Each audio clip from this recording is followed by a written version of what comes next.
ఎడారిలో సెలయేర్లు. ఆగస్టు 7.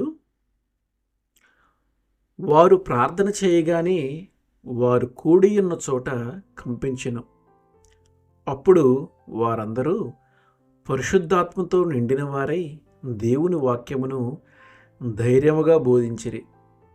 అపోస్తలులు బహుబలముగా ప్రభువైన యేసు పునరుద్ధానమును గూర్చి సాక్ష్యమిచ్చిరి. అపోస్తల కార్యములు 4:31-33.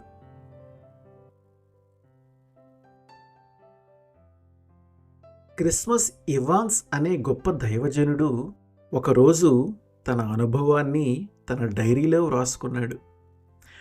ఒక ఆదివారం సాయంత్రం అతడు ఒక ఒంటరి దారి గుండా వెళ్తున్నాడు. ఉన్నట్టుండి తన ఆత్మీయ స్థితి గురించి అతని హృదయం కలవరపడసాగింది.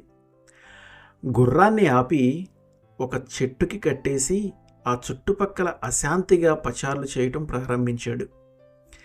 తన జీవితాన్నంతటినీ ఒకసారి గుర్తు చేసుకున్నాడు. దేవుని ఎదుట దాదాపు 3 గంటల పాటు విరిగిన హృదయంతో కనిపెట్టాడు.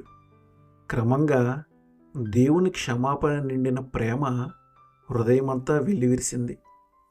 దేవుని నుండి ఒక క్రొత్త పరిశుద్ధాత్మ బాప్తీసం పొందాడు. సూర్యుడు అస్తమిస్తూ ఉండగా తిరిగి గుర్రం ఎక్కి తన పని మీద వెళ్ళిపోయాడు. ఆ తర్వాతి రోజు ఒక మైదానంలో కూడుకున్న గొప్ప జనసమూహానికి బోధించినప్పుడు గొప్ప ఉద్యమం బయలుదేరి ఆ ప్రాంతమంతటా వ్యాపించింది.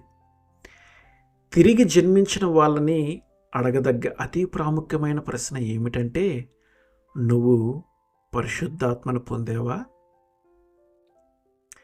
ఆదిమ సంఘంలో ఇది ఒక కొలబద్ద. నీ జీవితంలో పరిశుద్ధాత్మ నిండిందా? నీ హృదయంలో సంపూర్ణంగా నిండిందా? ఆయన నీ మీదకి దిగి వచ్చాడా?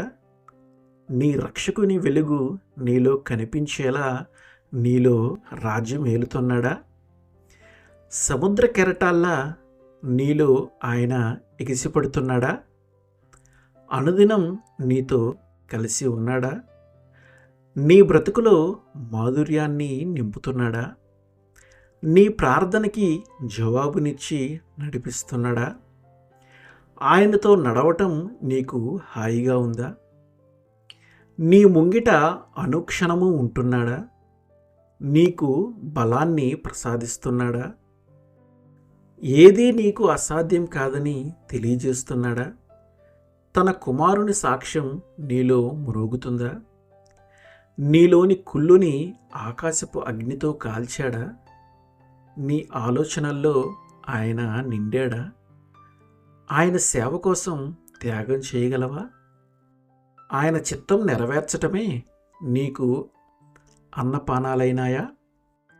ఆయన పంపిన చోటికి పరిగెత్తుతున్నావా? నీ అహం నుండి, స్వార్థం నుండి నిన్ను విడిపించాడా? అవసరంలో ఉన్న నీ అన్నని ఆదుకుంటున్నావా? యేసు సైనికుడిగా శ్రమలు భరించగలవా? క్రీస్తులో నీ నిరీక్షణ గట్టిదేనా? నీ ఓర్పు, సహనం, నమ్రత ఎలాంటివి? ఆమేన్.